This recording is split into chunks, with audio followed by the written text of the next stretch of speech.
Hello everyone, welcome to my channel. Thank you for liking my channel and I've been receiving so many appreciations from your side. तो सबका मैं तहे दिल से धन्यवाद करती हूँ। तो जैसे कि हम लोग का जो अभी ये जो सीरीज़ चली है ये लॉर्ड शिवा की टीचिंग्स पे चली हैं। वो कैसे इस धरती पर आए, उन्होंने कैसे सारी चीज़ों को रिफॉर्म किया, चीज़ों में उस टाइम की जो सभ्यता थी, उस टाइम का जो समय था, उस टाइम के अकॉर्डिंगली उन्होंने चीज़ों को कैसे समझा, बताया, उन चीज़ों का ज्ञान दिया। तो इसी विषय को हम आगे बढ़ाते हैं। तो वी कैन से दैट जो ये भेदभाव है, भेदभाव को मिटाने में उनका एक बहुत महत्वपूर्ण भूमिका रही है। सो उस टाइम जिस इसी भेदभाव के चलते, इस डिस्टिंक्शन के चलते लॉर्ड शिवा की 3 वाइफ्स थी, Parvati, Kali and Ganga. Parvati was a fair complexion girl and she was an Aryan. वो आर्यन थी. और काली जो है she was dark complexioned and she was non Aryan. Basically she was a native of India. And the third one was Ganga. She was yellow complexion girl. She was a Mongolian girl. तो वो ये चाहती थी कि जो उस time का जो समाज था वो आउटसाइडर्स को अलाउ नहीं करता था, या जो आउटसाइडर्स है वो अपने देश में आके इन्वेड करके वो अपनी मोनोपोली, अपना वो राज चाहते थे. तो वो लेकिन लॉर्ड शिवा का जो लॉर्ड शिवा जो चाहते थे, वो चाहते थे कि सब लोग मिलजुल कर एक यूनाइटेडली रहें और एक एक सोसाइटी फॉर्म हो. सो उस समय during that time there was no rhythmic composition of music. संगीत के क्षेत्र में कोई तालमेल नहीं था. संगीत उनसे पहले था और डांस भी उनसे पहले था, लेकिन जो एक तालमेल होता है कि हाउ टू गो विद किस रिदम, किस मुद्रा और को कॉम्बाइन करके हम कैसे एक एक एक म्यूज़िक को या एक डांस को हम एक फॉर्म देते हैं, तो वो सारी चीज़ें मिसिंग थी.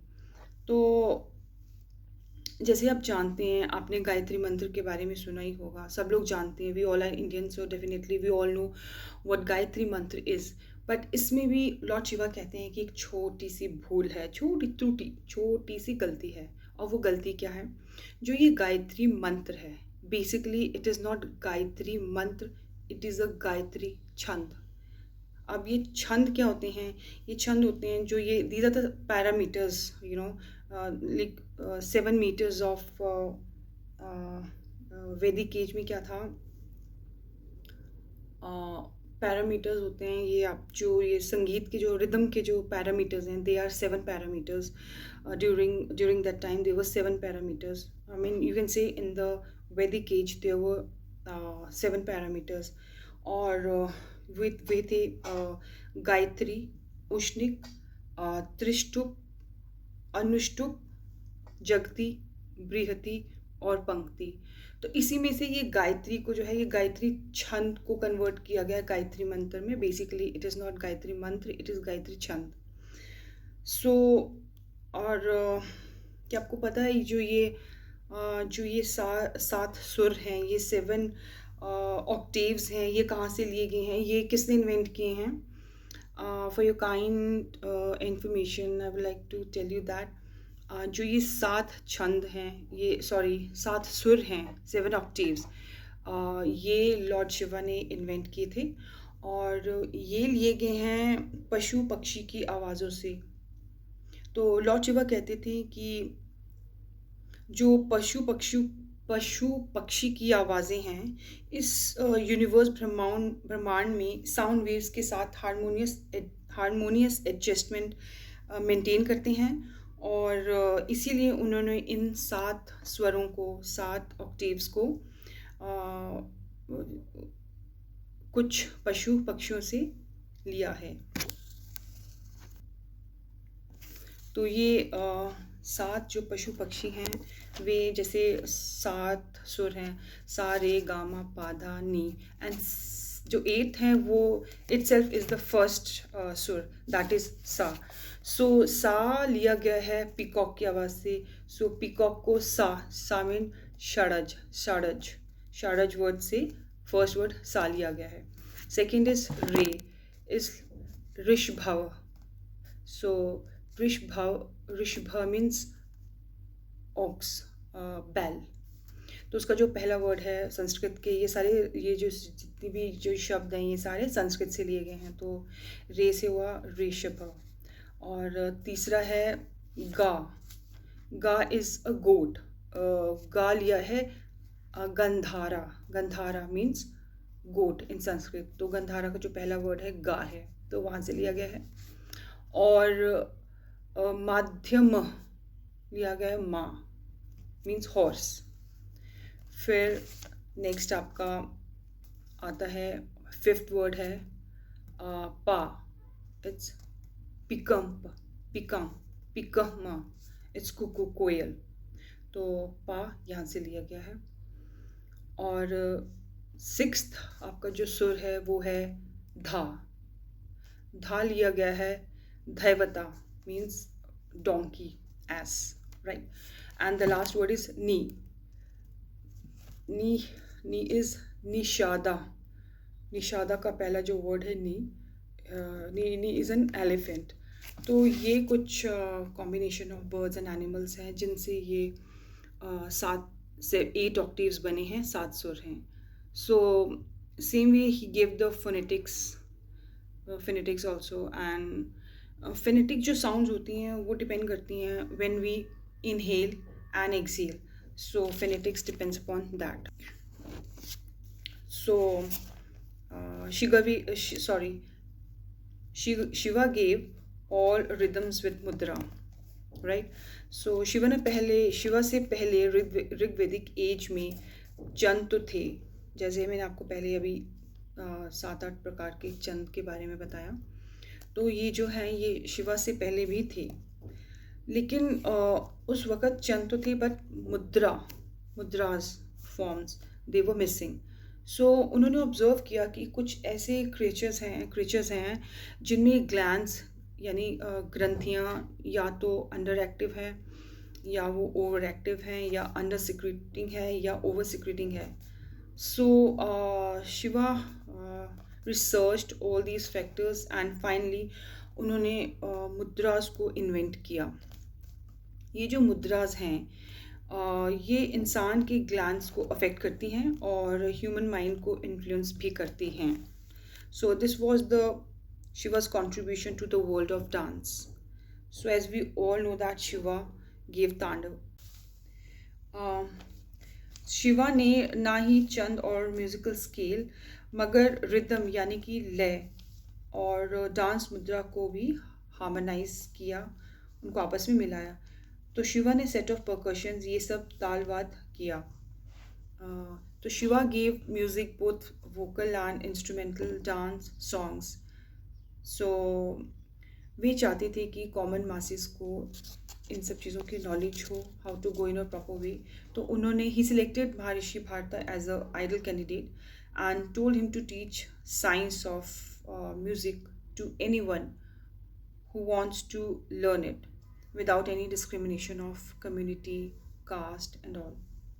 So शिवा ने एक सिस्टमेटिक फॉर्म और एक डेफिनेट स्ट्रक्चर दिया और हर एक चीज़ को वो चाहते थे कि वो वेल फॉर्मुलेटेड हो, हर समय पे प्रॉपर तरीके से हो. ना केवल म्यूज़िक के लिए मगर ह्यूमन लाइफ के हर एक्सप्रेशन के लिए उन्होंने एक सिस्टम प्रोवाइड किया था. वे चाहते थे कि हर चीज़ एक रिदमेटिक वे में सही लय में हो. So prior to Shiva there was no system of marriage. तो शिवा ने इस इंस्टीट्यूशन ऑफ मैरिज को इंट्रोड्यूस किया. उन्होंने इस इंस्टीट्यूशन ऑफ मैरिज को इस्टेब्लिश किया, स्थापित किया. और मैरिज को हिंदी में संस्कृत में कहते हैं विवाह. So it means marriage means to follow a particular system and this system was known as Shaivya vivah. So in this system he said that जो ब्राइड और ब्राइडग्रूम है यानी जो दुल्हा दुल्हन है they will equally share full responsibility for their marriage without any consideration of caste or community. जो भी वैवाहिक जीवन की समस्याएं हैं या जो भी चीज़ें हैं वे खुद ही आपस में अब अपनी रिस्पॉन्सिबिलिटी समझेंगे. And basically his idea was to eradicate all this caste system, community wise system and all. So Shiva was above all this geo sentiment and socio sentiment. ये इन सब चीज़ों से बहुत ऊपर थे. So geo sentiment is basically it refers to emotions, opinions, attitude to a specific geographic location. जैसे हम कहते हैं ना, ये हम यहाँ के हैं, हमारे यहाँ ऐसा, आपके वहाँ वैसा नहीं. ऑल दैट जब हम अपने एरिया को, अपने कल्चर को या ज़्यादा प्रमोट करते हैं, वी फाइंड कि ours is the best that way. वैसे social sentiments कि it refers to the sentiment analysis within the social group or community like demographic and culture, societal factors like आपका age, gender, income, color, all that. So Shiva के बारे में कहा जाता है कि बाबा कहते हैं कि जो शिवा थे, Shiva was very severe. I mean वो बहुत कठोर थे. Had he not been severe, he couldn't have accomplished so many noble deeds. So he was very very severe in his ideology. वो अपनी ideology के लिए बहुत ही strict थे, बहुत कठोर थे. और वो चाहते थे कि जो वो समाज को कुछ दे रहे हैं तो लोग उसको उनकी ideology को follow करें, seriously लें.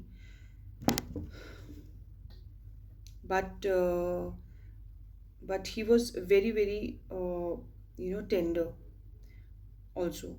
So that was his external expression. Being severe was his external expression. उनके external expression severe इसलिए था क्योंकि वो लोगों को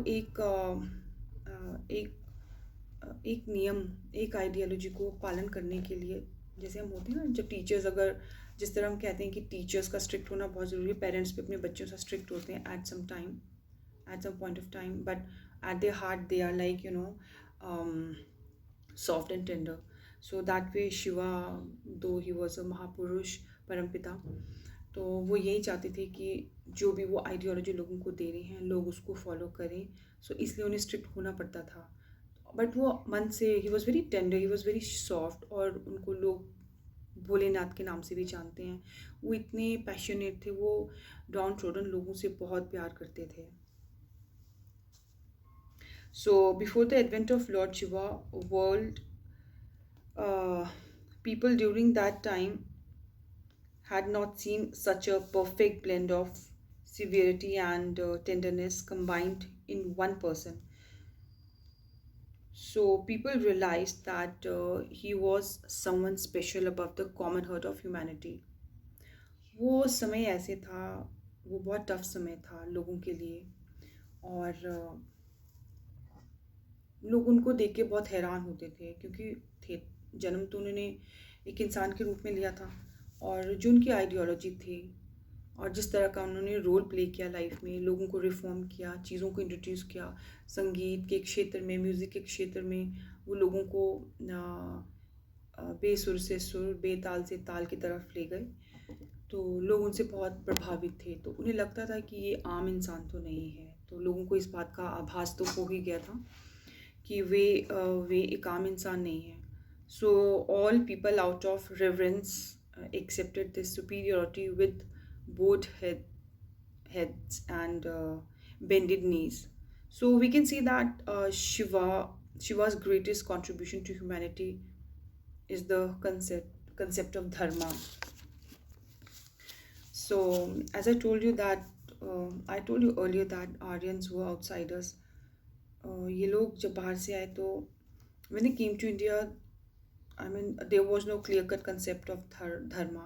तो उन्हें मालूम ही नहीं था कि धर्म का बेसिकली मतलब क्या होता है. They had neither spiritual urge nor spiritual awareness. वो धर्म, कोई spirituality के बारे में उनको कोई भी knowledge नहीं थी. So these Aryans brought Vedas. So ये जो these Vedas differ social codes social code also differs. Each sage had a different opinion. Each rishi propounded his view differently from the others. इन सबके जितने भी Aryans, जब ये लोग के जितने भी सेज थे, इन सबकी ये they were also learned people, acknowledge people, लेकिन उनमें ईगो बहुत थी, ना ही उनमें स्पिरिचुअलिटी अवेयरनेस थी। स्पिरिचुअलिटी के बारे में वो लोग कुछ भी नहीं जानते थे। वो आपस में ही कोई ना कोई थ्योरी propound करते थे, कोई थ्योरी फॉर्म करते थे और उसको अमल करते थे, कुछ करते थे, कुछ नहीं करते थे, या वो एक दूसरे को नहीं, तालमेल उनका बिल्कुल भी एक दूसरे के साथ नहीं था। वो कुछ ना चीज़ों में चेंजेस लाते रहते थे, तो कोई एक सेट रूल फॉर्म नॉर्म कुछ भी नहीं था। So as I told you earlier, that during that time, having no code of discipline, no system, after the formation of patriarchal system, the member of the Gotra hill would forcibly kidnap women from other Gotras. तो वो वक्त ऐसा था जब लोगों में तालमेल नहीं था, और मेट्रिलिनियल सोसाइटी डिक्लाइन पे थी, और अब जो पेट्रियार्कल सोसाइटी है फुल फ्लेज पे थी। दे वर लाइक जब उनकी आपस में एक गोत्र की दूसरे गोत्र के साथ झगड़ा होता था, लड़ाइयाँ होती थी, तो जो हिल के लोग जो जीत जाते थे, तो वो दूसरे गोत्र की फीमेल्स को किडनैप करते थे और फोर्सफुली उनसे शादी कर लेते थे। तो जैसे ही वो अपना गोत्र चेंज, जैसे ही वो एक गोत्र से दूसरे गोत्र में जाती थी, तो डेफिनेटली उसका जो गोत्र है वो डिफरेंट हो जाता था, और वो उसी को ही फॉलो उसे करना पड़ता था। So those who were defeated, captured as slaves, women taken to the harems of the victor. Harems होते हैं स्त्री गृह, जहाँ पे जब उनको किडनैप करके लाया जाता, तो जहाँ पे सारी फीमेल्स उनको एक जगह पे रखा जाता था, सारी फीमेल्स को, तो उसे हैरम कहते हैं। एंड हैरम्स ऑफ विक्टर्स जो विक्ट्री करके जीत कर उन फीमेल्स को ले जाते थे किडनैप करके। So this victorious clan would occupy the hill, or you can say गोत्र of the vanquished clan. जो ये पराजित वंश था, उस पे वो अपना धावा बोलते थे, तो उसको भी कैप्चर कर लेते थे। So within one gotra there were many sub-gotras called pravaras. So then women were made captive, उनको बंदी बना दिया जाता था, वो भी forcefully, and they were bound in iron chains. तो जब वो फीमेल्स को कैप्टिव करते थे, बंदी बनाते थे, तो वो उनको आयरन चेन्स में उनको बांधते थे। And even today you see in many parts of India, like in Bengal, women wear iron bangles on their wrists after getting married. This is a symbol of ancient servitude. तो ये पुराने time में जो पुराना वो गुलामी, पराधीनता थी, तो वो अभी भी कायम है। बट अननोइंगली लोगों को इस चीज़ के बारे में नॉलेज नहीं है कि basically why do they wear iron bangles, और what is the reason behind that. So after the battle, these women were tied ferociously, severely, violently, and they were carried to their own hills. So today in present society also we see in India that brides' clothes are tied to bridegroom clothes. I think I don't know what exactly we call it. जैसे हम शादियों में देखते हैं कि जो mails होते हैं और जो फीमेल्स को एक कपड़ा सा होता है, उसको उनकी नॉट टाई की जाती है। बोला जाता है ये पवित्र बंधन है। बेसिकली वो यही रीज़न था कि जब आप उसको खींच के ले जाते थे, फीमेल्स को खींच के ले जाते थे, उनको टाई करके ले जाते थे, वो प्रथा वहीं से स्टार्ट हुई है। Down the line it changes to something else. So जिस चीज़ को वो टाई करते थे, जिस चेन से वो टाई करते थे, जो अब हम जो कपड़ों को टाई करते हैं, ब्राइड ग्रूम और ब्राइड को जिस कपड़े से हम टाई करते हैं, आई थिंक उसको ग्रंथि बंधन कहा जाता था या कहा जाता है, तो वो यही चीज़ थी। अब उसको नाम दिया गया है वो पवित्र गांठ। So this tradition started from this heartbreaking ancient servitude. So but today it is given a name of Pavitra Bandhan, all that stuff, you know. So sometimes men would strike the head of a woman with an axe, causing blood to flow. Well, ये video काफ़ी लंबी हो गई है. So let's meet in next video, next vlog. Till then, goodbye. Take care.